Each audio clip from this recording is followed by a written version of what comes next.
Tahu nggak sih, angka obesitas dan juga penyakit terkait obesitas itu meningkat sebanyak 10% setiap tahunnya di Indonesia. Artinya itu termasuk penyakit-penyakit seperti diabetes, kolesterol, hipertensi, stroke jantung, dan masih banyak lagi penyakit dan juga sindrom metabolik. Artinya juga lebih dari 32% masyarakat Indonesia itu obesitas. Tapi di saat yang sama, jumlah stunting itu juga nggak menurun setiap tahunnya. Makanya kenapa Indonesia dibilang mengalami double burden of malnutrition. Sebenarnya, penyebab dari dua masalah tersebut itu sama, yaitu makan yang inadekuat. Ironisnya, jumlah ahli gizi di Indonesia juga bertambah, dan peran mereka ini sebenarnya penting sekali untuk mengatur pola makan masyarakat Indonesia supaya jadi lebih sehat. Tapi layanan ahli gizi tidak bisa diakses secara merata. Bahkan tinggal di kota besar pun tidak menjamin gampangnya akses layanan ahli gizi. Saya sebagai ahli gizi pun juga mengakui bahwa peran ahli gizi ini belum cukup dikenal. Ahli gizi identik dengan mereka yang praktik di rumah sakit, dan tidak semua orang juga tahu sebenarnya perannya itu apa. Oleh karena itu, di tahun 2019, Dietela hadir sebagai pelopor layanan gizi online secara personalized dengan ahli gizi teregistrasi.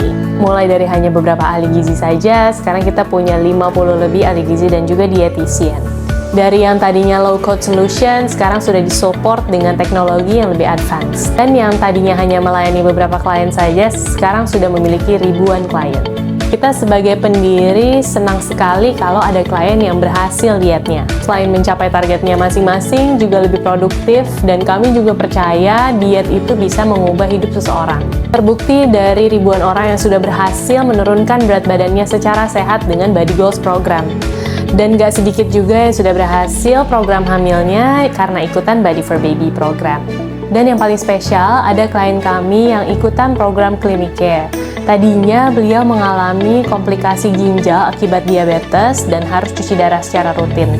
Tapi karena kondisinya membaik, setelah ikutan program, akhirnya tidak perlu cuci darah lagi. Dengan masalah begitu besar dan mimpi yang lebih besar lagi, perjalanan Dietela masih panjang. Semoga kedepannya Dietela bisa terus merevolusi dan juga memfasilitasi kebutuhan layanan gizi.